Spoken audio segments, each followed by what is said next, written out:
Il y a des phrases qui tuent l'âme plus sûrement qu'un poignard dans le cœur.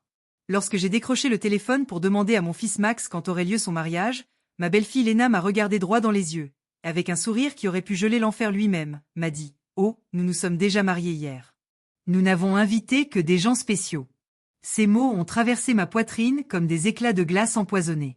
Des gens spéciaux.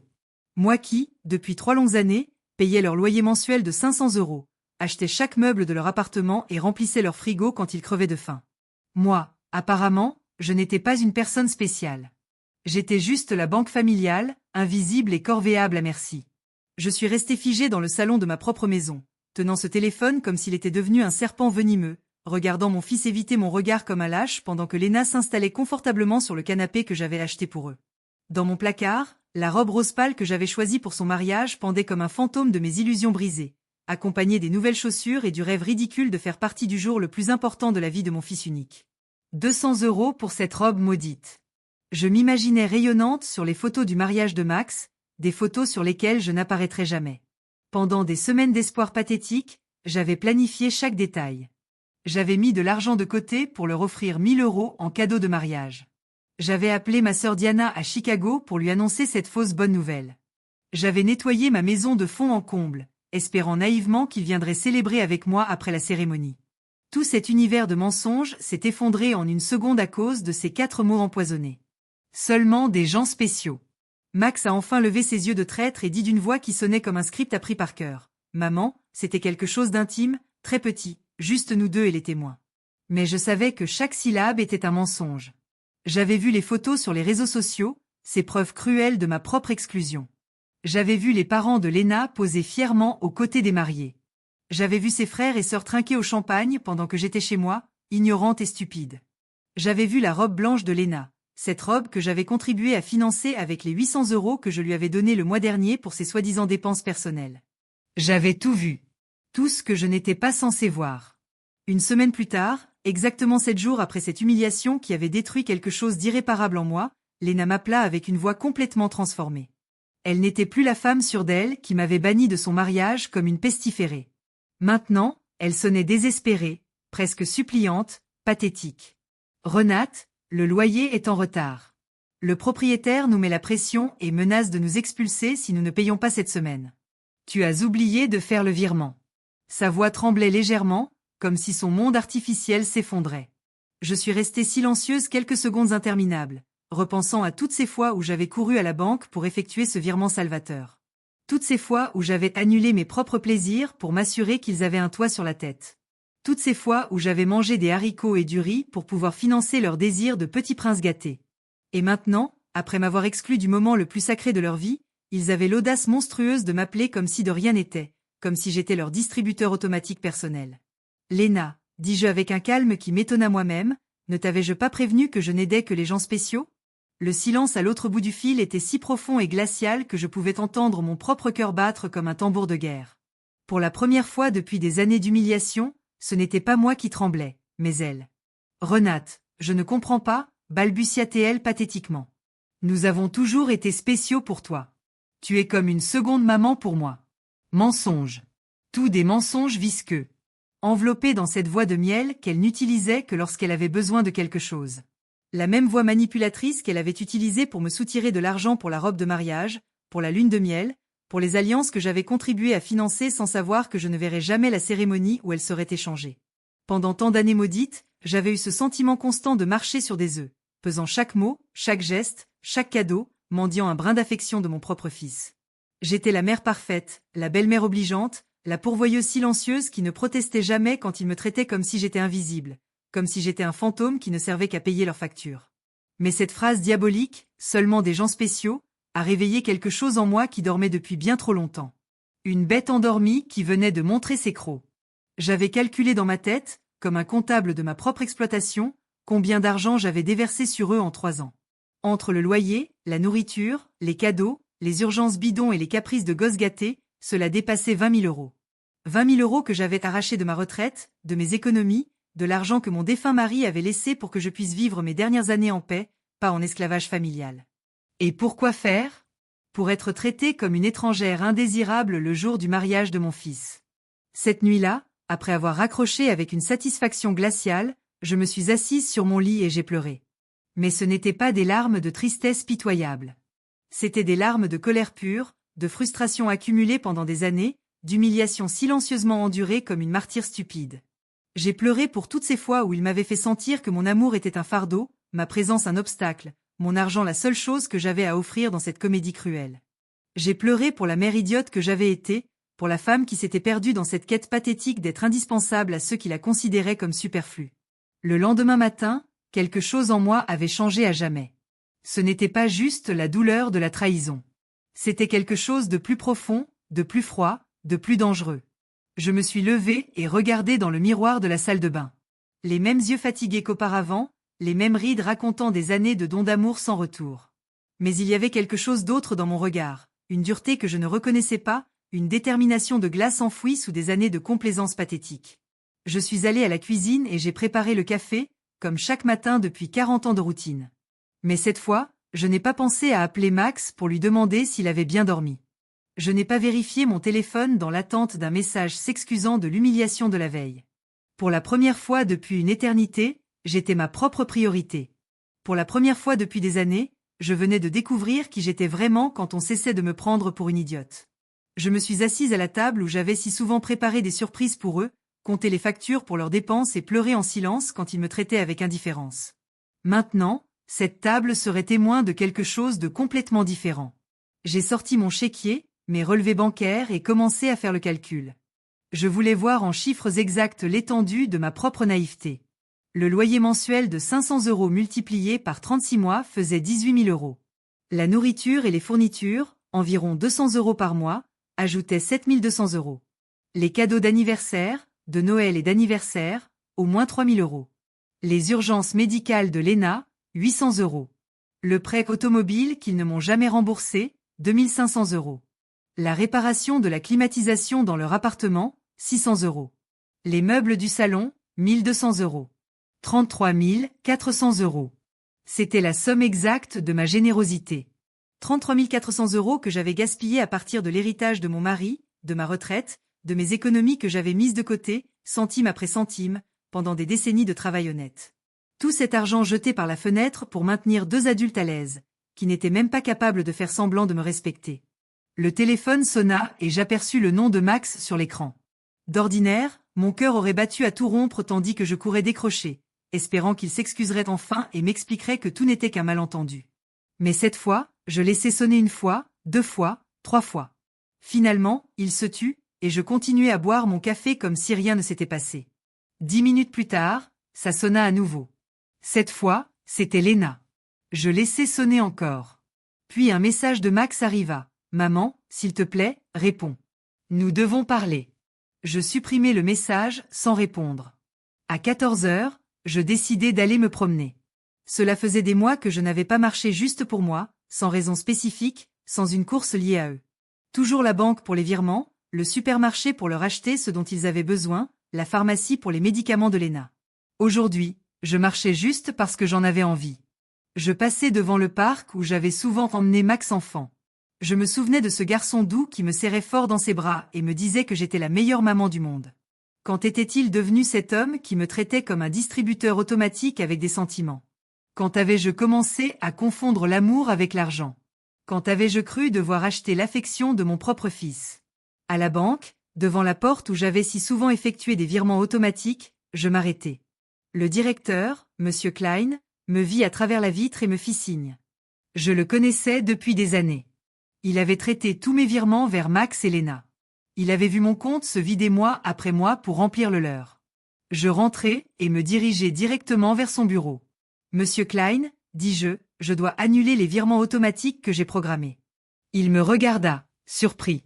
Depuis 3 ans, ces virements étaient réguliers comme le lever du soleil. « Êtes-vous sûre, Madame Richter? Quelque chose s'est-il passé? » Son inquiétude était sincère, plus sincère que tout intérêt que Max m'avait montré ces derniers mois. « J'ai enfin ouvert les yeux, » répondis-je. « Je veux tout annuler et aussi avoir des informations pour protéger mes comptes. Je ne veux que personne d'autre n'ait accès à mon argent. » Pendant que Monsieur Klein traitait les annulations, mon téléphone n'arrêtait pas de sonner. Max, Léna, Max encore. Comme s'ils avaient développé un radar pour détecter quand leur source de revenus était en danger. J'éteignis complètement le téléphone. Madame Richter, dit Monsieur Klein en me tendant les papiers, je m'excuse de vous importuner, mais pendant toutes ces années, je vous ai vu être très généreuse avec votre famille. J'espère que vous n'êtes pas sous pression pour effectuer ces changements. Ces mots me touchèrent profondément. Cet homme, qui me connaissait à peine au-delà des transactions bancaires, montrait plus de soucis sincères pour mon bien-être que mon propre fils. Je ne suis sous aucune pression, Monsieur Klein. Au contraire, j'ai enfin arrêté de me mettre moi-même la pression. En quittant la banque, je me sentis étrangement légère, comme si j'avais laissé un énorme fardeau dans ce bureau. Pour la première fois depuis des années, mon argent m'appartenait entièrement. Je n'avais plus d'obligations financières envers des personnes qui me voyaient comme une ressource plutôt qu'une personne. De retour chez moi, je pensais à toutes les choses que je n'avais pas faites pour plaire à Max et Lena. Les voyages que je n'avais pas pris pour économiser pour eux. Les amis que je ne voyais plus parce que j'étais toujours disponible pour leurs urgences. Les hobbies que j'avais abandonnés parce que chaque euro dépensé pour moi était un euro de moins pour leurs besoins. En arrivant chez moi, je vis 3 voitures garées devant ma porte. Celle de Max, celle de Lena et une que je ne reconnaissais pas. Je voyais du mouvement à l'intérieur à travers les fenêtres. Mon sang se glaça. Ils avaient des clés. Je leur avais donné des clés parce que je leur faisais confiance. Parce que je pensais qu'un jour ils prendraient soin de moi comme j'avais pris soin d'eux. Je pris une profonde inspiration avant d'ouvrir la porte. Il était temps pour la première confrontation réelle de ma nouvelle vie. J'ouvris la porte et vis une scène que je n'oublierai jamais. Max était assis sur mon canapé, la tête entre les mains. Lena allait et venait comme un animal en cage et un homme plus âgé que je ne connaissais pas consultait des papiers sur ma table à manger. Mes papiers, mes documents personnels. Que se passe-t-il ici? Demandai-je d'une voix plus forte que prévu. Les 3 me regardèrent comme si j'étais l'intruse dans ma propre maison. Lena fut la première à parler, avec cette urgence désespérée que j'avais déjà entendue au téléphone. Renate, Dieu merci, tu es là. Nous devons parler. Monsieur Fischer est de l'étude d'avocat que nous avons consultée pour ta situation. Ma situation? La question sortit de ma bouche avec un calme qui surprit tout le monde. Quelle situation? Je vais parfaitement bien. Max leva enfin la tête et me regarda avec ses yeux qui appartenaient autrefois à un enfant innocent et qui ne reflétaient maintenant que la panique financière. Maman, nous sommes allés à la banque et ils nous ont dit que tu avais annulé tous les virements. Monsieur Klein a expliqué que tu avais aussi bloqué notre accès à tes comptes. Nous ne comprenons pas pourquoi tu as fait cela. Monsieur Fischer, un homme d'une 50aine d'années, costume gris et sourire peu rassurant, s'approcha de moi, main tendue. Madame Richter, je suis Monsieur Fischer, avocat spécialisé en droit de la famille. Vos enfants s'inquiètent pour votre santé mentale et m'ont demandé d'évaluer la situation. Je ne lui serrai pas la main. Je me dirigeai directement vers ma table à manger et ramassai tous mes documents qu'il avait consultés sans ma permission. Ce sont mes papiers privés. Vous n'avez aucun droit de les regarder sans mon consentement. Maman, intervint Max avec cette voix condescendante qu'il avait perfectionnée ces dernières années. Nous nous inquiétons pour toi. Ton comportement a été très étrange dernièrement. D'abord, tu nous as coupés financièrement sans explication. Puis tu ne réponds plus à nos appels. Nous pensons que tu pourrais avoir besoin d'aide professionnelle. Lena s'approcha et tenta de me prendre la main avec cette tendresse feinte qu'elle réservait au moment où elle avait besoin de quelque chose. Renate, ma chérie, nous savons que tu es sous beaucoup de stress. Peut-être que la solitude t'affecte plus que tu ne le penses. À ton âge, les épisodes de confusion sont normaux. Le mot confusion résonna dans ma tête comme une alarme. Maintenant je comprenais pourquoi ils avaient fait appel à un avocat. Il ne s'agissait pas de m'aider. Il s'agissait de me déclarer mentalement inapte et de prendre le contrôle de mes finances. La même femme qui m'avait dit qu'il n'invitait que des gens spéciaux à leur mariage me traitait maintenant comme une vieille sénile. Je ne suis pas confuse, dis-je avec fermeté, ce qui fit taire tout le monde. Je suis plus lucide que je ne l'ai été depuis des années, et vous allez quitter ma maison immédiatement. Nous avons acheté des choses. Nous avons pris des engagements financiers parce que nous savions que nous pouvions compter sur toi. Des obligations basées sur mon argent, répliquai-je. Pas sur mon bien-être, pas sur mon bonheur, pas sur ma compagnie, seulement sur mon argent. Et maintenant que j'ai décidé que mon argent était mieux utilisé dans ma propre vie, je suis soudainement une vieille femme confuse qui aurait besoin d'une tutelle. Max tenta de s'approcher de moi, mais je fis un pas en arrière. Ce n'était plus le garçon qui courait dans mes bras lorsqu'il faisait des cauchemars. C'était un homme de 35 ans qui voyait sa mère comme un obstacle entre lui et une vie confortable financée par les autres. « Maman, nous avons fait des erreurs », dit-il d'une voix censée paraître pleine de remords. Le mariage était un malentendu. Léna était nerveuse. J'étais sous pression. Nous pouvons arranger ça si tu redeviens raisonnable. Raisonnable ? Le mot avait un goût amer dans ma bouche. Être raisonnable signifiait continuer à payer pour leur vie pendant qu'ils me traitaient comme une étrangère. Cela signifiait faire semblant que cela ne faisait pas mal d'avoir été exclu du jour le plus important de la vie de mon fils unique. Monsieur Fischer rangea ses papiers avec l'efficacité de quelqu'un habitué à se faire rejeter ses propositions. Madame Richter, ce n'est pas fini. Votre famille dispose d'options légales. Si vous prenez effectivement des décisions irrationnelles à cause de problèmes de santé mentale, un juge peut déterminer que vous avez besoin d'une tutelle. Ces mots furent comme un coup. Je compris que ce n'était pas une simple visite manipulatrice. C'était une véritable menace légale. Il voulait me déclarer incompétente pour gérer mes propres affaires. Monsieur Fischer, dis-je en le regardant droit dans les yeux, je vous suggère de bien vous renseigner avant de menacer une femme de 71 ans qui a géré ses finances impeccablement pendant 40 ans, qui a élevé son fils seul après le décès de son mari, qui a tenu un foyer et travaillé honnêtement jusqu'à la retraite, et qui, jusqu'à la semaine dernière, a soutenu financièrement 2 adultes entièrement capables. Léna arrêta de pleurer et me regarda avec une froideur qui révélait enfin son vrai visage. Cela ne restera pas ainsi, Renate. Nous avons aussi des droits et des avocats. Parfait, répondis-je. Engagez tous les avocats que vous voulez. Avec votre argent, bien sûr, car le mien n'est plus disponible pour financer vos caprices juridiques. Les 3 se dirigèrent vers la porte avec la dignité blessée de ceux qui n'ont pas l'habitude qu'on leur dise non. Avant de sortir, Max se tourna une dernière fois vers moi. « Maman, ça va très mal se finir pour toi.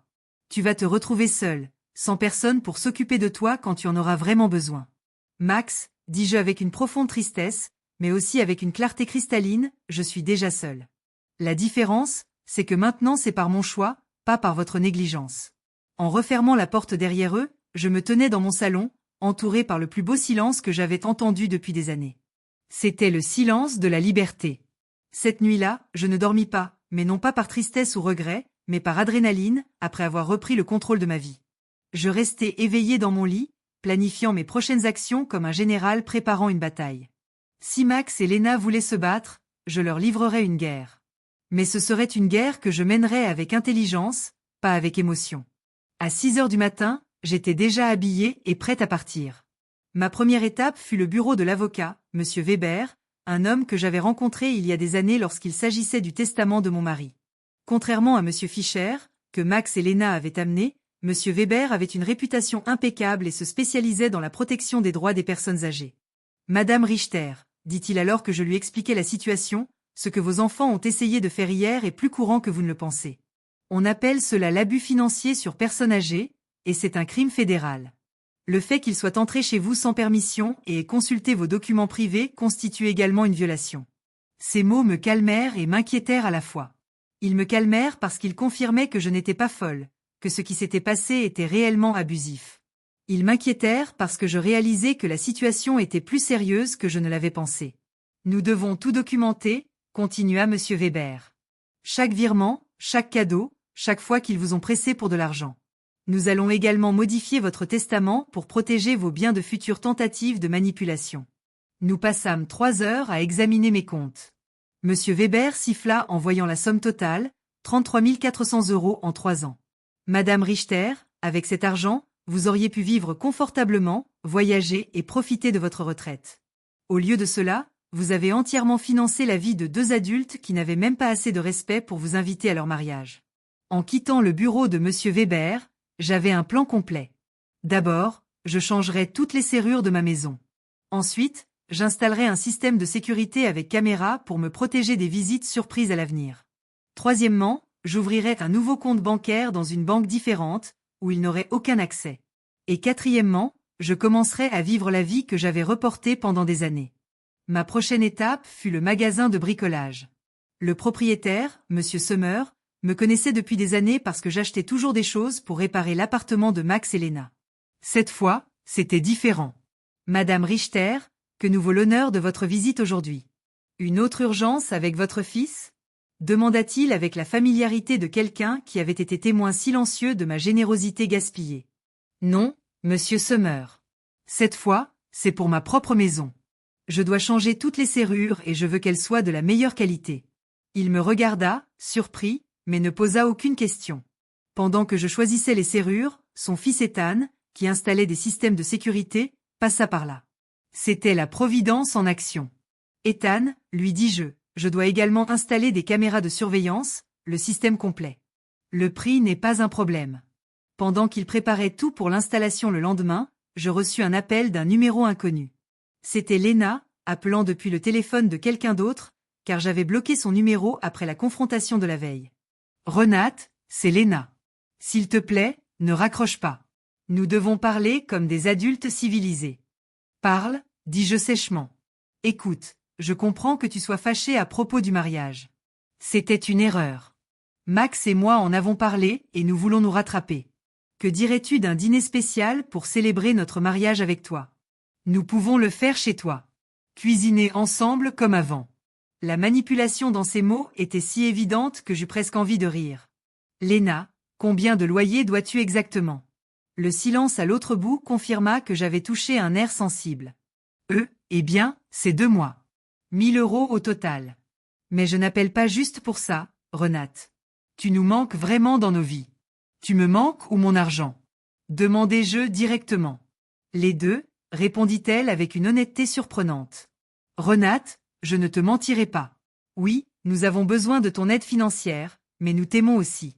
Tu es importante pour nous. Si je suis si importante, dis-je, pourquoi n'ai-je pas été assez importante pour être à votre mariage? Pourquoi ne suis-je pas assez importante pour recevoir un appel qui ne demande pas d'argent? Quand m'as-tu appelé pour la dernière fois juste pour savoir comment j'allais? Un autre silence. Nous connaissions toutes les deux la réponse. Jamais. Lena, je vais t'expliquer ceci une seule fois. Pendant 3 ans, tu m'as traité comme un distributeur automatique avec des sentiments. Tu m'as utilisé. Tu m'as ignoré. Tu m'as humilié. Et enfin, tu m'as insulté de la pire des manières.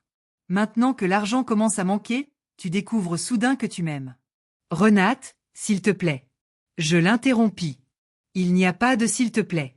Tu as fait ton choix lorsque tu as décidé que je n'étais pas assez spéciale pour être à ton mariage. Maintenant, je fais le mien. Je raccrochai et éteignis complètement le téléphone. Je ne voulais plus aucune interruption dans ma journée de libération. Cet après-midi-là, je suis allée au salon de beauté où je n'étais pas allée depuis plus d'1 an. J'annulais toujours mes rendez-vous parce que Max ou Lena avaient besoin de quelque chose d'urgent ou parce que l'argent que j'avais mis de côté pour moi devenait une urgence pour eux. Madame Richter appela ma coiffeuse préférée, Cynthia. Quelle surprise! Je pensais que vous nous aviez oubliés. Je ne vous ai pas oublié, Cynthia. J'ai juste oublié que je méritais aussi d'être choyée. Je me suis offert le traitement complet. Coupe, couleur, manucure, pédicure. Pour la première fois depuis des années, j'ai dépensé de l'argent pour moi sans culpabiliser. Pendant que Cynthia travaillait sur mes cheveux, elle me parla de sa vie, de ses enfants, de ses rêves. C'était rafraîchissant d'avoir une conversation qui ne tournait pas autour des besoins de Max et Lena.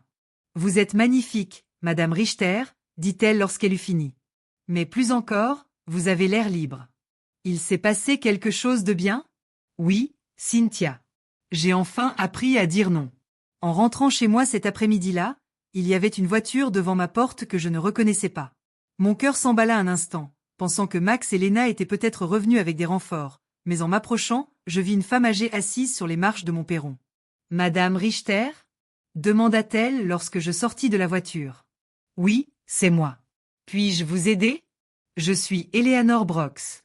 J'habite à côté. Nous sommes voisines depuis des années, mais nous n'avons jamais eu l'occasion de parler.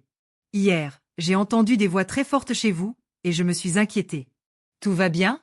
Son inquiétude sincère me toucha profondément. Voilà une étrangère qui se souciait plus de mon bien-être que mon propre fils. Entrez, Madame Brox. Je vais vous préparer un café et je vais vous raconter une histoire que vous ne croirez pas. Pendant que je préparais le café, je lui racontai toute la situation. Eleanor écouta sans interrompre, hochant la tête de temps en temps. Et lorsque j'eus fini mon récit, ses yeux étaient remplis de larmes. Madame Richter, dit-elle, vous avez fait ce qu'il fallait. J'ai vécu quelque chose de similaire avec ma fille il y a 5 ans. Je pensais aussi qu'il était de mon devoir de financer la vie adulte de ma fille. Je croyais également qu'elle ne m'aimerait pas si je ne lui donnais pas d'argent.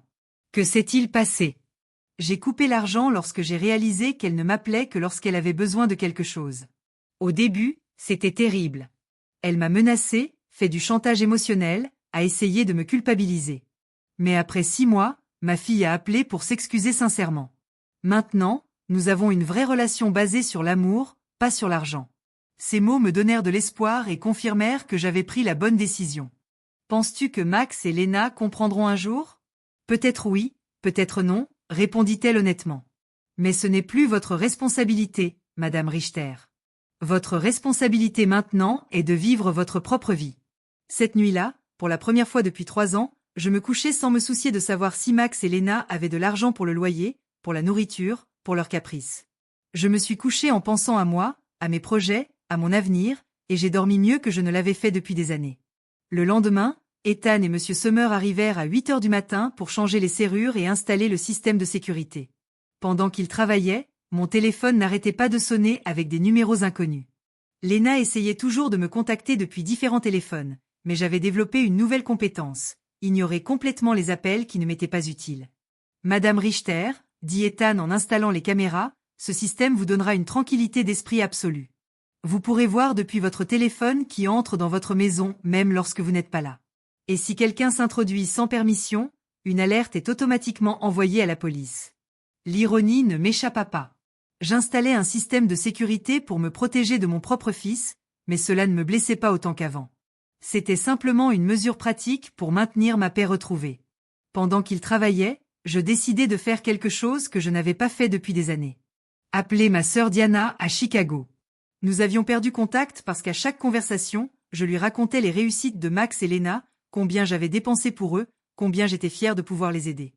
Je réalisais maintenant que nos conversations étaient devenues des rapports financiers déguisés en nouvelles familiales. « Renate », répondit Diana, surprise. « Sœur, comment vas-tu? Nous n'avons pas parlé depuis des mois. »« Je vais bien, Diana. »« Mieux que bien. Je t'appelle pour te dire que j'ai enfin repris mes esprits. » Je lui racontai toute l'histoire depuis le début, le mariage secret, l'humiliation, la visite de l'avocat, ma décision de couper les financements. Diana m'écouta en silence. Et lorsqu'eut terminé, sa réponse me surprit. « Rinad, ma sœur, il était temps. Chaque fois que nous parlions, mon cœur se brisait d'entendre combien tu leur donnais d'argent, comme si l'amour pouvait se mesurer en dollars. Je voulais te dire quelque chose, mais je ne savais pas comment. Que voulais-tu me dire? Que Max ne parlait jamais avec tendresse de toi lorsque je le voyais lors des réunions familiales. C'était toujours « Maman m'a aidé pour ça » ou « Maman m'a acheté ceci », mais jamais « Ma mère me manque » ou « J'aime ma mère ». Comme si tu étais un prestataire de service, pas une personne. Ces mots faisaient mal, mais c'était une douleur nécessaire. Comme lorsqu'un médecin nettoie une plaie infectée. Ça fait mal, mais c'est nécessaire pour guérir. Tu sais ce que j'ai aussi remarqué? Continua Diana. Lena parlait toujours de toi au futur. Quand Renate ne sera plus là, nous pourrons rénover sa maison. Ou, quand nous hériterons, nous investirons dans l'entreprise. Comme si elles attendaient que tu meures pour vraiment vivre. Cette révélation me frappa comme un seau d'eau glacée. Elle ne me voyait pas seulement comme un distributeur automatique. Elle me considérait comme un obstacle temporaire entre elles et leur argent. Pendant que je m'efforçais de les rendre heureuses, elles planifiaient leur futur sans moi. Après ma conversation avec Diana, je m'assis dans ma cuisine pour digérer toutes ces informations. Des années de mariage avec un homme qui m'aimait vraiment, 35 ans d'éducation de mon fils seul après la mort de mon mari, et 3 ans à financer 2 adultes qui me voyaient comme un obstacle de 100 000 euros. La sonnette retentit, et sur les nouvelles caméras, je vis qu'il s'agissait d'Eleanor avec une tasse à la main. J'ouvris la porte et elle me tendit un café fraîchement préparé. « Je pensais que vous pourriez avoir besoin de compagnie après tout ce que vous m'avez raconté hier, » dit-elle avec ce sourire sincère que j'avais appris à apprécier. Nous nous assîmes dans mon salon et Eleanor me raconta davantage de détails sur sa propre expérience. « Ma fille m'a dit exactement la même chose que Lena te dit. Tu es comme une seconde maman pour moi. Nous sommes spéciales pour toi. Tout sera à nous un jour de toute façon. » Ce sont des phrases répétées, Madame Richter. Elles les apprennent dans le manuel de manipulation émotionnelle. Pensez-vous qu'un tel manuel existe? Demandai-je, à moitié en plaisantant. Pas officiellement, mais on dirait que tout le monde lit dans le même livre. Chapitre 1, fais-la se sentir indispensable. Chapitre 2. Crée des urgences financières constantes. Chapitre 3. Quand elle résiste, questionne sa santé mentale. Nous rîmes, mais ce rire était amer. C'était à la fois drôle et tragique de reconnaître des schémas aussi prévisibles dans le comportement de nos propres enfants. Avez-vous déjà ressenti de la culpabilité d'avoir coupé l'argent? Demandai-je à Éléanore. Chaque jour, pendant les 3 premiers mois, répondit-elle honnêtement. Mais ensuite, j'ai commencé à voir les résultats. Ma fille a dû trouver un second emploi. Son mari a cessé de jouer au golf tous les week-ends et a commencé à chercher du travail supplémentaire. Ils ont appris à vivre selon leurs moyens. Et plus important encore, ils ont appris que j'étais une personne, pas une ressource. Cet après-midi-là, je décidai de faire quelque chose que j'avais reporté depuis des années, visiter la tombe de mon mari. Je trouvais toujours des excuses pour ne pas y aller, parce que Max ou Lena avaient besoin de quelque chose d'urgent ou que le taxi était mieux investi dans l'une de leurs urgences. Le cimetière était calme et magnifique. La tombe de Robert semblait un peu négligée, car je n'y étais pas allée depuis des mois. Je m'assis sur l'herbe à côté de sa pierre tombale et lui parlais comme s'il était vivant. « Robert, mon amour, je crois que je me suis perdue pendant un moment. Après ton départ, j'ai mis toute mon énergie dans Max. Je voulais être la meilleure mère du monde, pensant qu'il grandirait sans père, mais je crois qu'au passage, j'ai oublié d'être moi-même. » Le vent souffla doucement et, pendant un instant, j'eus l'impression qu'il m'écoutait. Notre fils est devenu quelqu'un que je ne reconnais pas.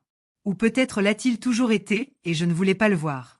Sa femme est bien, tu sais comment elle est. L'argent que tu as laissé pour que je vive paisiblement, je l'ai dépensé pour m'occuper d'eux. Mais plus maintenant, mon amour. J'ai appris. Je nettoyai sa tombe, remplaçai les fleurs fanées par des fleurs neuves, et restai là encore 1 heure, simplement à savourer la paix. Pour la première fois depuis des années, je n'étais pas pressé de rentrer chez moi pour résoudre une crise pour Max et Lena. Lorsque je rentrai, 3 voitures étaient à nouveau garées devant ma porte. Mon cœur battait la chamade, mais cette fois, j'étais prête. Les caméras me montrèrent que c'était Max, Lena, et 2 autres personnes que je ne connaissais pas. Tout le monde semblait agité, parlant et pointant ma maison. Je ne sortis pas de la voiture. Au lieu de cela, j'appelai Monsieur Weber, mon avocat. Monsieur Weber, ils sont à ma maison encore une fois. Cette fois, ils ont amené plus de gens. Que dois-je faire? Ne sortez pas de la voiture, Madame Richter. J'arrive tout de suite et j'appellerai la police. Après notre conversation d'hier, j'ai demandé une ordonnance restrictive temporaire. Ils n'ont pas le droit de se trouver sur votre propriété. Quelques minutes plus tard, Monsieur Weber arriva avec 2 voitures de patrouille de police. Je regardais les officiers parler à Max et Lena. Je vis mon fils gesticuler avec colère. Je vis Lena pleurer à nouveau, mais cette fois, ses larmes ne me touchèrent pas. Un des officiers s'approcha de ma voiture. « Madame, vous pouvez sortir en toute sécurité. Vos visiteurs vont partir immédiatement. » En sortant de la voiture, Max me cria depuis la rue. « Maman, c'est ridicule. Nous sommes ta famille. Tu ne peux pas appeler la police contre ton propre fils. »« Max, répondis-je avec un calme qui me surprit moi-même, la famille ne menace pas de poursuite pour incompétence mentale. La famille ne s'introduit pas chez les gens sans permission. La famille ne traite pas ses mères comme des distributeurs automatiques. » Lena hurla depuis l'autre côté de la rue. « Tu vas tout nous rembourser. Nous avons des factures pour lesquelles tu as cosigné. Tu ne peux pas nous abandonner ainsi. » Monsieur Weber intervint. « Madame Brox, toute communication future doit passer par mon bureau. Je vous suggère également de consulter un avocat avant de faire des menaces de recouvrement, car ma cliente dispose d'une documentation complète de tous les paiements qu'elle a volontairement effectués pendant 3 ans. » Je les regardais partir dans leur voiture, vaincus, mais pas encore abattus. Je savais que ce n'était pas terminé, mais pour la première fois dans cette situation, je me sentais confiante. J'avais de l'aide professionnelle. J'avais le soutien émotionnel d'Éléanore. Et plus important encore, j'avais la clarté mentale pour savoir ce qui était juste et ce qui ne l'était pas. Ce soir-là, Éléanore m'invita chez elle pour dîner. Je rencontrai sa fille qui était en visite, et je pus voir de mes propres yeux ce qu'était une relation familiale saine. Ils se parlaient respectueusement, s'inquiétaient sincèrement de la vie de l'autre et riaient ensemble. Sa fille ne demanda jamais d'argent durant toute la soirée. Je voulais cela avec Max aussi, confiai-je à Éléanore après le départ de sa fille. Et peut-être que tu l'auras un jour, répondit-elle. Mais d'abord, il doit apprendre que tu es une personne qui mérite du respect, pas seulement une source de revenus. Pour la première fois depuis des semaines, je me couchais avec l'espoir pour l'avenir. Les jours suivants furent étrangement paisibles. Les caméras de surveillance me montrèrent que Max et Lena passaient plusieurs fois par jour devant ma maison, parfois lentement, parfois garés quelques minutes, mais sans sortir. Comme s'ils étudiaient ma routine, cherchant le moment parfait pour leur prochaine action. Monsieur Weber m'avait conseillé de documenter chacune de ces visites. Je tenais donc un registre détaillé avec date et heure. Leur persistance jouera en notre faveur, avait-il dit. Chaque fois qu'ils se présentent après qu'on leur a dit de ne pas s'approcher, cela renforce notre dossier pour obtenir une ordonnance permanente. Un vendredi matin, je prenais calmement mon petit déjeuner lorsque la sonnette retentit. Les caméras me montrèrent une jeune femme très bien habillée, un dossier à la main et un sourire professionnel. Je ne la reconnus pas, mais quelque chose dans sa posture indiquait que ce n'était pas une visite sociale. « Bonjour, Madame Renati Richter », dit-elle lorsque j'ouvris la porte. « Je suis enquêtrice sociale du Bureau des services aux personnes âgées. Nous avons reçu un signalement indiquant que vous pourriez être en situation à risque et nous devons effectuer un contrôle de bien-être. » Mon sang se glaça. Max et Lena avaient intensifié la situation. Ce n'étaient plus seulement des menaces d'avocats privés. Maintenant, ils avaient impliqué le gouvernement. « Puis-je voir votre pièce d'identité ?» demandai-je, en essayant de rester calme. « Bien sûr. » Elle me montra une carte officielle qui semblait authentique. « Je suis l'assistante sociale, Madame Schmidt. Puis-je entrer pour discuter avec vous ?» Je la laissai entrer, sachant qu'un refus aurait été pire pour mon dossier. Madame Schmidt s'assit dans mon salon et sortit un formulaire de son dossier. « Madame Richter, nous avons reçu des rapports indiquant que vous avez montré des changements significatifs dans votre comportement financier, que vous avez coupé les communications avec votre famille et que vous avez montré des signes de paranoïa en installant des systèmes de sécurité jugés inutiles. Nous avons également été informés que vous avez refusé l'aide médicale et juridique de vos proches. » Chaque mot avait été soigneusement choisi pour me faire passer pour une vieille femme mentalement perturbée. Je reconnus l'écriture de Lena dans le choix des termes. Elle avait toujours su manipuler les mots pour obtenir ce qu'elle voulait. « Mademoiselle Schmidt, dis-je avec toute la dignité dont je pouvais faire preuve, je souhaiterais appeler mon avocat avant de répondre à toute question.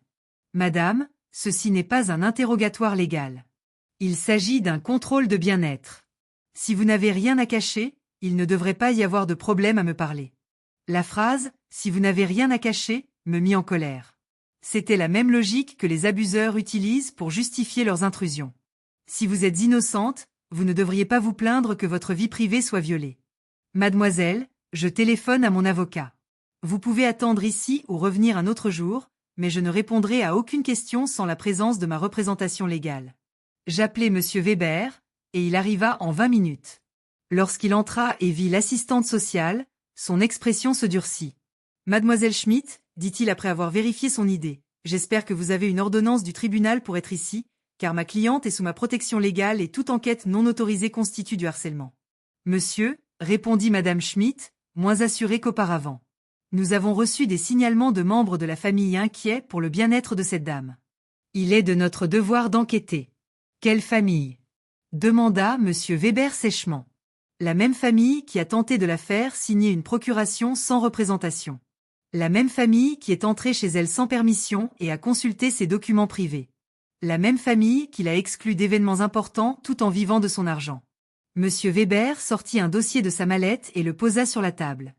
Voici la documentation complète sur les abus financiers et émotionnels subis par ma cliente.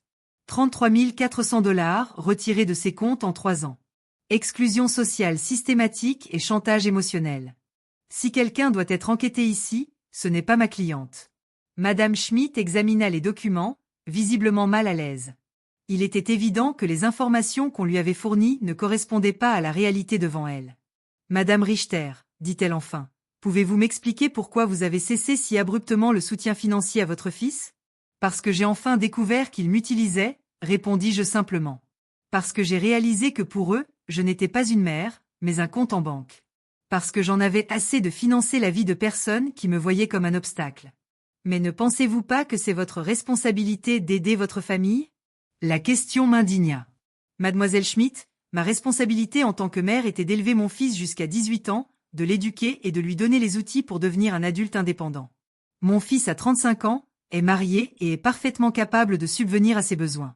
Financer sa vie d'adulte n'est pas ma responsabilité. C'est mon choix, et j'ai choisi de ne plus le faire. Monsieur Weber intervint. Mademoiselle Schmidt, Considérez-vous normal qu'un adulte de 35 ans soit incapable de payer son propre loyer sans l'aide de sa mère de 71 ans? Madame Schmidt ne répondit pas immédiatement. Je vis qu'elle réévaluait toute la situation. Madame Richter, demanda-t-elle après un moment, gérez-vous entièrement vos finances? Je peux vous montrer mes relevés bancaires, mes investissements, mes déclarations fiscales. Tout est à jour et en ordre. Je vis de manière indépendante. Ma maison est propre, je prends soin de moi, je conduis ma voiture, j'ai des relations sociales saines avec mes voisins. Je ne prends que des vitamines et parfois de l'aspirine. Je n'ai aucune condition médicale nécessitant un traitement. Monsieur Weber ajouta. Ma cliente a passé des examens médicaux complets dans le cadre de notre procédure légale. Elle est en parfaite condition mentale et physique. Madame Schmidt referma son dossier. Madame Richter, sur la base de cette conversation et des documents que j'ai examinés, je ne vois aucun signe de risque ni de besoin d'intervention. Je vais clore ce dossier. Après son départ, Monsieur Weber et moi restâmes silencieux quelques minutes. Renate, dit-il enfin, cela va continuer à s'intensifier. Max et Lena dépensent de l'argent qu'ils n'ont pas pour engager des professionnels afin de vous faire déclarer incompétente. Cela signifie qu'ils sont désespérés? Exactement. Que peuvent-ils faire d'autre? Ils peuvent intenter un procès pour incompétence. C'est coûteux et difficile à gagner. Mais s'ils trouvent un juge compatissant et un psychiatre prêt à témoigner en leur faveur, ils pourraient se voir attribuer un tuteur. La pensée me terrifiait. Ils pourraient prendre le contrôle de mon argent. Ils pourraient essayer, dit Monsieur Weber, mais nous avons des preuves solides que vous êtes totalement compétente et qu'ils sont motivés par la cupidité, pas par une véritable préoccupation. Cet après-midi-là, j'appelai Diana pour me confier.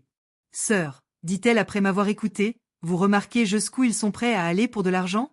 Ils risquent les relations familiales, dépensent pour des avocats et des médecins, détruisent leur propre réputation, tout ça pour accéder à nouveau à votre compte bancaire.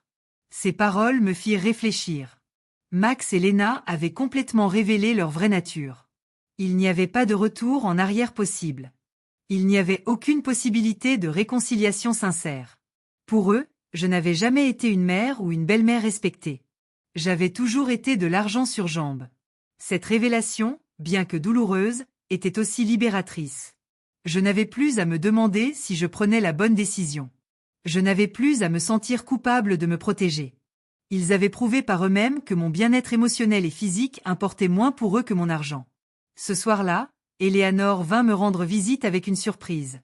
Elle avait invité ses amis du club de jardinage pour me rencontrer. Renate, me présenta-t-elle. Voici mes amis, Cynthia, que vous connaissez déjà du salon, Maria, Carmen et Alfreda. Nous avons toutes vécu des situations similaires avec des membres de nos familles abusives. Nous passâmes la soirée à partager nos histoires. Maria avait dû poser des limites avec un frère qui lui demandait constamment de l'argent. Carmen avait coupé les liens avec sa fille qui ne venait que pour l'argent. Alfreda avait dû changer son testament après avoir découvert que ses petits-enfants la considéraient comme leur plan de retraite. Ce qui me fait le plus mal, avouai-je, ce n'est pas de perdre l'argent que je leur ai donné, mais de réaliser que je n'ai jamais eu l'amour que je pensais avoir. Rinade, dit Alfreda avec la sagesse de ses 80 ans, le véritable amour ne peut pas s'acheter ni se vendre. Si tu as dû payer pour l'avoir, il n'a jamais été réel. Ces paroles furent une bombe pour mon âme blessée. Elle avait raison. J'avais acheté de l'attention, pas de l'amour.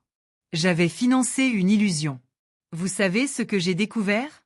Dis-je à mes nouvelles amies, la solitude entourée de personnes qui ne vous aiment pas est pire que la solitude seule.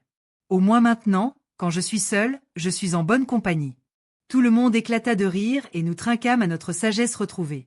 Cette nuit-là, après le départ de mes nouvelles amies, je m'assis dans mon jardin à réfléchir. Les étoiles brillaient plus fort que jamais, ou peut-être que je les voyais avec des yeux plus clairs. Pour la première fois de ma vie adulte, j'étais complètement seule sur le plan financier. Je ne dépendais de personne, aucune obligation financière envers quelqu'un d'autre que moi-même. Et au lieu de me faire peur, cette réalité m'excitait. Je pouvais voyager quand je voulais. Je pouvais rénover ma maison. Je pouvais m'acheter de beaux vêtements. Je pouvais faire des dons à des associations qui me tenaient à cœur. Je pouvais investir dans mon propre futur au lieu de financer le présent d'ingrat. La liberté avait le goût de l'espoir. Pour la première fois depuis des années, je voulais planifier mon avenir. Un mois après la visite du psychiatre, je pensais avoir enfin gagné la guerre. Ma routine était belle et paisible. Je prenais mon petit déjeuner calmement en lisant le journal, je m'occupais de mon jardin, déjeunais avec Eleanor ou l'une de mes nouvelles amies. L'après-midi, je me consacrais à des activités que j'avais abandonnées depuis des années. J'avais recommencé à peindre, quelque chose qui me passionnait avant de devenir la banquière personnelle de Max et Lena. Mais un jeudi matin, alors que je peignais des fleurs sur mon nouveau chevalet, Monsieur Weber arriva à la maison avec une expression sombre qui me glaça le sang. « Renate, nous devons parler. Max et Lena ont déposé une plainte officielle pour incompétence mentale devant le tribunal de la famille. Ils demandent qu'un tuteur légal vous soit attribué. » Ces mots tombèrent sur moi comme des pierres.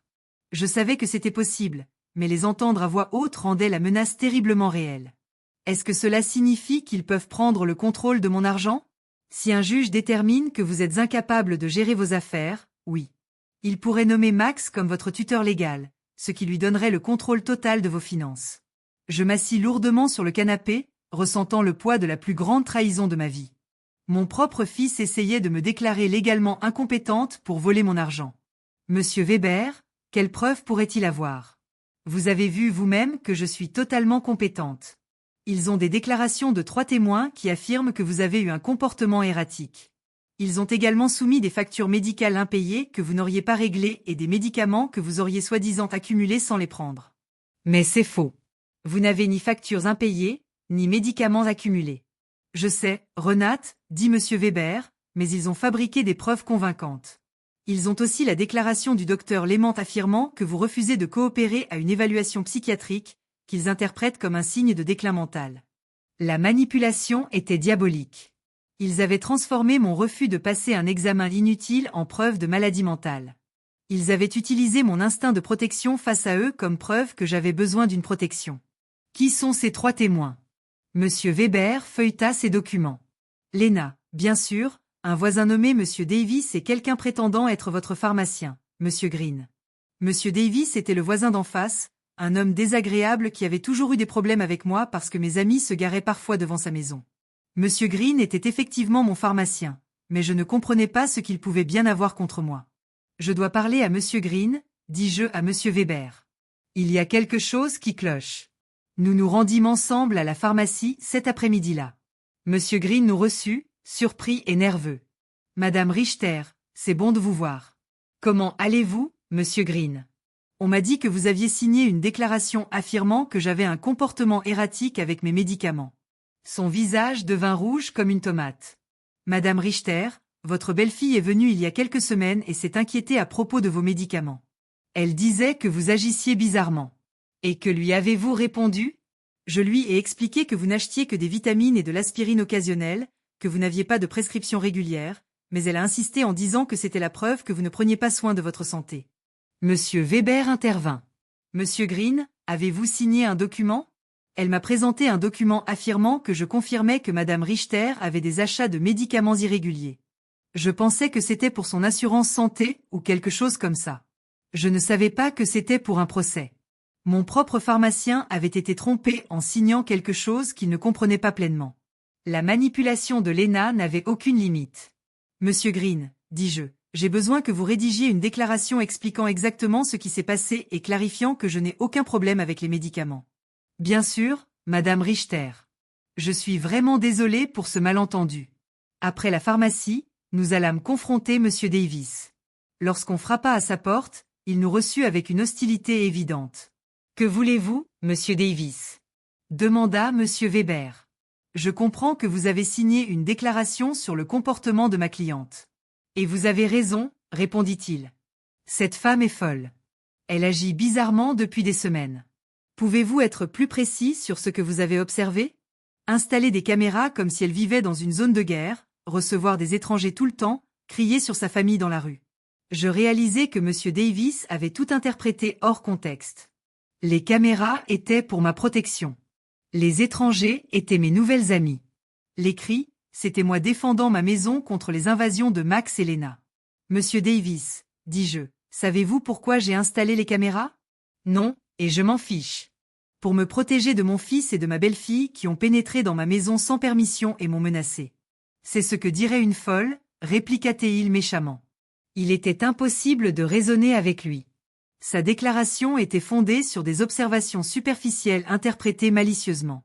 Ce soir-là, Monsieur Weber et moi nous assîmes pour planifier notre défense. Renate, nous avons besoin de notre propre évaluation psychiatrique. J'ai une collègue, le docteur Moore, experte en capacité mentale. Elle pourra confirmer officiellement que vous êtes entièrement compétente. Et si Max et Lena ont soudoyé le juge? Et si tout cela n'a aucune importance parce qu'ils ont déjà décidé de me déclarer incompétente? Renate, le système judiciaire n'est pas parfait, mais il n'est pas complètement corrompu non plus. Nous avons des preuves solides de votre compétence mentale et de leur motivation financière. Nous allons nous battre. Le lendemain, je me rendis à mon rendez-vous avec le docteur Moore. C'était une femme dans la cinquantaine, aux yeux à la fois gentils et pénétrants. Madame Richter, je vais vous poser une série de questions et tests pour évaluer votre capacité mentale. Prenez votre temps et répondez honnêtement. Pendant 2 heures, elle m'interrogea sur ma mémoire, ma capacité de raisonnement, ma compréhension financière et ma santé émotionnelle. Elle me fit également passer des tests cognitifs et résoudre des problèmes mathématiques et logiques. Madame Richter, dit-elle à la fin, vos résultats sont largement au-dessus de la moyenne pour votre âge. Vous êtes non seulement compétente mentalement, mais vos fonctions cognitives sont excellentes. Docteur, pourquoi ma famille fait-elle cela? D'après ce que vous m'avez raconté et les documents que j'ai examinés, il s'agit d'un cas classique d'exploitation financière des personnes âgées. Malheureusement, c'est plus courant qu'on ne le pense. Je quittai la consultation en me sentant validée, mais aussi triste. La confirmation professionnelle de ma santé mentale fut un soulagement, mais elle confirma également que le procès était bien réel et nécessaire. Cet après-midi-là, Eleanor organisa une réunion d'urgence avec toutes nos amies du club de jardinage. Lorsque je leur racontai le procès pour incompétence, tout le monde fut scandalisé. Renate, dit Maria, nous témoignerons en ta faveur. Nous avons été avec toi pendant des semaines et tout le monde peut voir que tu vas très bien. Mieux que très bien, ajouta Cynthia. Tu es plus claire et plus forte que beaucoup de femmes de 40 ans que je connais. Alfreda, avec sa sagesse de 80 ans, prit mes mains. Renate, ma chère, ce que font tes enfants n'est pas nouveau. Depuis des générations, des enfants avides ont essayé de déclarer leurs parents fous pour obtenir leur argent. Mais toi, tu as ce que beaucoup de victimes n'avaient pas, des documents, un soutien juridique et des amis qui peuvent témoigner pour toi. Ces paroles me redonnèrent espoir. Je n'étais pas seule dans ce combat. J'avais une armée de femmes fortes qui avaient été témoins de ma transformation. Vous savez ce qui est le plus triste dans tout ça? Dis-je. Max et Lena sont prêts à détruire toute possibilité de réconciliation pour de l'argent. Même si j'étais prête à tout pardonner jusqu'ici, il n'y a pas de retour en arrière. Et peut-être que c'est mieux ainsi, répondit Cynthia. Au moins maintenant, tu sais exactement qui ils sont et tu peux agir en conséquence. Cette nuit-là, pour la première fois depuis le début de ce cauchemar, je pleurais vraiment. Pas de tristesse, mais de deuil. J'ai fait mes adieux définitifs au fils que je croyais avoir, au rêve d'une famille aimante, à l'illusion que l'amour inconditionnel pouvait être réciproque. Mais quelque chose de nouveau émergea en moi, une détermination de fer à ne pas me laisser dépouiller non seulement de mon argent, mais aussi de ma dignité et de ma liberté. La guerre avait officiellement commencé, mais j'étais prête à me battre. Le procès eut lieu 3 semaines plus tard. Je me réveillai tôt, mis mon meilleur tailleur noir et me regardai dans le miroir avec une détermination que je n'avais jamais ressentie auparavant. Aujourd'hui, non seulement ma capacité mentale serait jugée, mais aussi ma dignité, mon droit de vivre librement, et ma valeur au-delà de mon compte bancaire. Monsieur Weber arriva à 7 heures pour revoir notre stratégie une dernière fois. Renate, souviens-toi, la charge de la preuve repose sur eux. Ils doivent prouver que tu es incompétente. Nous devons seulement montrer que tu ne le es pas. Et si le juge est déjà biaisé?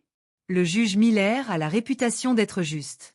J'ai étudié ses affaires passées et il ne favorise pas automatiquement les familles. Il est dévoué à protéger les droits des personnes âgées. Nous arrivâmes au tribunal à 9 heures. Dans le couloir, je vis Max dans un nouveau costume probablement acheté pour l'occasion, et Lena vêtue de noir comme si elle assistait à un enterrement. Peut-être était-ce celui de notre relation familiale. Quand nos regards se croisèrent, Max évita le mien, mais Lena soutint mon regard avec une froideur qui confirmait qu'à ses yeux, il ne s'agissait que d'une transaction commerciale.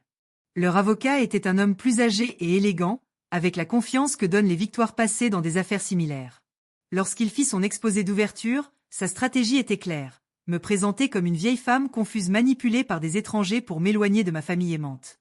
Votre honneur, dit-il d'une voix solennelle, Madame Renate Richter a montré un déclin mental clair ces derniers mois. Elle a coupé tout soutien financier à sa famille sans explication rationnelle. Elle a installé des systèmes de sécurité inutiles par paranoïa et s'est isolée de ses proches sous l'influence de voisins et d'avocats profitant de sa vulnérabilité. Chaque mot avait été choisi pour faire passer mon empowerment pour de la démence et ma liberté pour une manipulation extérieure. Ensuite, ils appelèrent leurs témoins. Lena fut la première à témoigner, et sa prestation était digne d'un Oscar. Elle pleura en décrivant comment j'avais complètement changé, comment j'étais devenue hostile et paranoïaque, et comment je m'étais isolée de la famille qui m'aimait. « Votre honneur, dit-elle d'une voix tremblante, Renate a toujours été comme une seconde mère pour moi.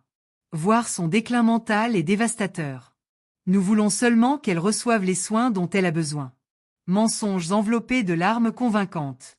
Lorsque M. Weber l'interrogea en contre-interrogatoire, les fissures dans son histoire commencèrent à apparaître. « Madame Schuster, pouvez-vous dire au tribunal quand vous avez appelé ma cliente pour la dernière fois sans demander d'argent ?» Lena bafouilla. « Eh bien, nous parlions toujours de beaucoup de choses. Pouvez-vous donner une date précise ? Je ne me souviens pas des dates exactes. Est-il vrai que vous et votre mari vous êtes mariés sans inviter ma cliente ? C'était une cérémonie très petite. Est-il vrai que lorsque ma cliente a demandé des nouvelles du mariage, vous lui avez dit que vous n'aviez invité que des personnes spéciales ? » Le visage de Lena devint rouge. Ces mots avaient été sortis de leur contexte. Quel serait le bon contexte pour dire à sa belle-mère qu'elle n'est pas une personne spéciale ? Elle ne put répondre de manière convaincante. Max fut le suivant. Le voir à la barre, prêt à jurer de dire la vérité tout en mentant sur ma santé mentale, fut l'un des moments les plus douloureux de ma vie. C'était le garçon que j'avais élevé seul, celui à qui j'avais consacré toute ma vie. Ma mère a toujours été très généreuse avec nous, témoigna-t-il. Mais dernièrement, elle est devenue irrationnelle et instable. Nous pensons qu'elle est manipulée par des personnes qui profitent d'elle.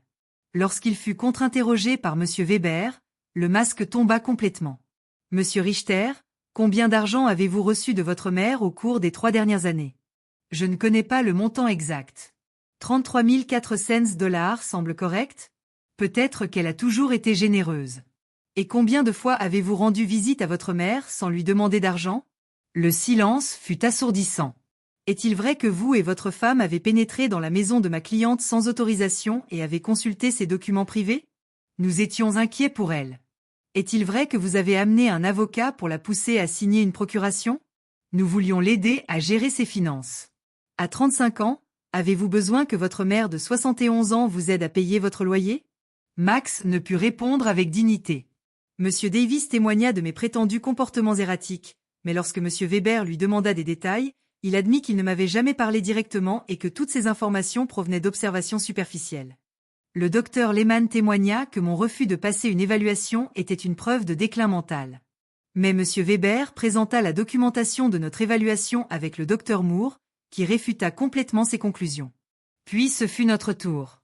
M. Weber appela d'abord M. Green, mon pharmacien, qui expliqua comment il avait été trompé en signant une déclaration qui déformait mes habitudes d'achat de médicaments. Le docteur Moore témoigna de mon excellent état mental et présenta les résultats impeccables des tests cognitifs. M. Summer, de la quincaillerie, témoigna de ma compétence mentale et expliqua que mes décisions d'annuler les virements automatiques étaient parfaitement rationnelles et correctement traitées. Eleanor et mes amis du club de jardinage témoignèrent de ma clarté d'esprit, de ma vitalité retrouvée et de ma capacité à entretenir des relations sociales saines. Enfin, ce fut mon tour de témoigner.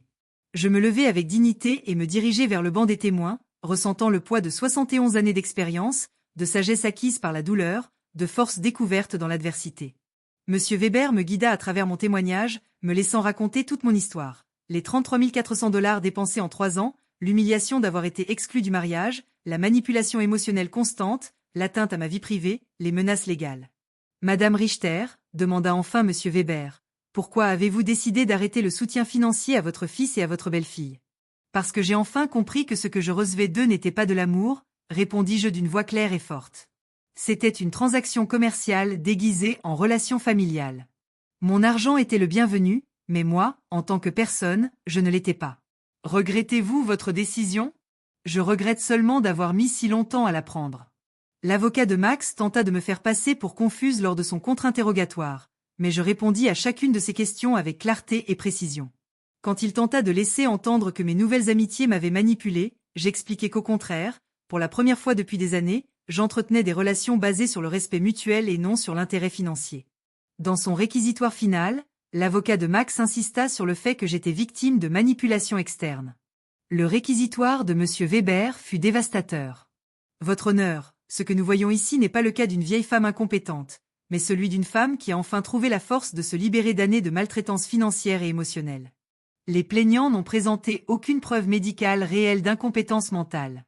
Ce qu'ils ont présenté, c'est leur frustration face à une source de revenus qui a choisi d'exercer son droit légal et moral de protéger ses propres ressources. Le juge Miller se retira pour délibérer pendant 2 heures qui semblèrent durer 2 ans.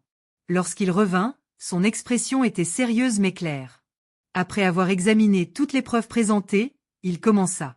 Il est évident pour cette cour que Madame Rinad Richter est pleinement consciente de ses facultés mentales. Les évaluations psychiatriques professionnelles confirment sa compétence cognitive. Ses décisions financières, aussi douloureuses soient-elles pour sa famille, sont parfaitement rationnelles et dans ses droits. Mon cœur s'accéléra. Le juge continua. De plus, les preuves suggèrent que ce procès est motivé par un intérêt financier plutôt que par un véritable souci du bien-être de Madame Richter. La demande de tutelle est totalement rejetée. J'avais gagné. J'avais non seulement remporté le procès, mais aussi ma liberté, ma dignité et mon droit de vivre à l'abri de ceux qui prétendaient m'aimer. En quittant le tribunal, je vis Max et Lena discuter avec colère avec leur avocat. Lena me lança un regard de pure haine avant de s'éloigner. Max me regarda une dernière fois, et pour un instant, j'aperçus ce qui aurait pu être du regret, mais il était déjà trop tard. Cette nuit-là, Eleanor organisa une petite fête chez moi avec toutes nos amies. Nous portâmes un toast à la justice, à la liberté et à la sororité des femmes fortes qui se soutiennent mutuellement. Renade, me dit Alfreda, aujourd'hui, tu n'as pas seulement gagné un procès. Tu as retrouvé ta vie. Elle avait raison, cette nouvelle version de moi qui venait de naître des cendres de mes illusions. Pour la première fois depuis des décennies d'esclavage émotionnel, l'avenir m'appartenait entièrement. Imaginez cette sensation vertigineuse de liberté. Pouvoir voyager, aimer, créer, vivre enfin sans cette peur constante qui rongeait mes os, sans cette culpabilité toxique qui empoisonnait chaque plaisir, sans cette manipulation sournoise qui me transformait en marionnette. 3 mois plus tard, dans un élan de libération qui m'a surprise moi-même, je vendis ma maison et emménageai dans un bel appartement près du centre-ville. Cette maison qui avait été le théâtre de tant d'humiliations, je l'ai vendue sans un regard en arrière. Je donnai la moitié de mon argent à des organisations protégeant les personnes âgées contre les abus familiaux, ces crimes silencieux qui détruisent tant d'âmes innocentes. Avec l'autre moitié, j'ai commencé à vivre la vie que j'avais toujours rêvée en secret. Voyage en Europe, cours d'art, bénévolat qui nourrissait enfin mon âme affamée. Je n'ai plus jamais entendu parler de Max et Lena. On me dit seulement qu'ils ont dû déménager dans un appartement plus petit, loin de leur rêve de grandeur financé par ma générosité aveugle, et que Lena a trouvé un emploi pour la première fois depuis des années de parasitisme doré. Peut-être que l'adversité leur apprendra ce que ma générosité stupide n'a jamais pu leur enseigner, la valeur du travail honnête et de l'indépendance. Ou peut-être qu'ils trouveront une autre victime à saigner. Mais cela ne me concerne plus. Certaines nuits, en regardant les étoiles depuis mon nouveau balcon comme une renaissance observant l'univers, je repense à la femme que j'étais il y a 1 an. Craintive, manipulée, pathétique, croyant devoir acheter l'amour comme on achète du pain. Cette femme misérable est morte dans les cendres de cette humiliation. À sa place, une nouvelle femme est née des décombres, qui a compris une vérité fondamentale que seule la souffrance peut enseigner. L'amour véritable n'a jamais de prix, et la liberté n'est jamais trop chère à payer. Je m'appelle Renate. J'ai 72 ans, et j'ai enfin appris que la personne la plus importante que je dois aimer et protéger dans ce monde impitoyable, c'est moi-même. Et cette leçon, personne ne pourra jamais me l'enlever.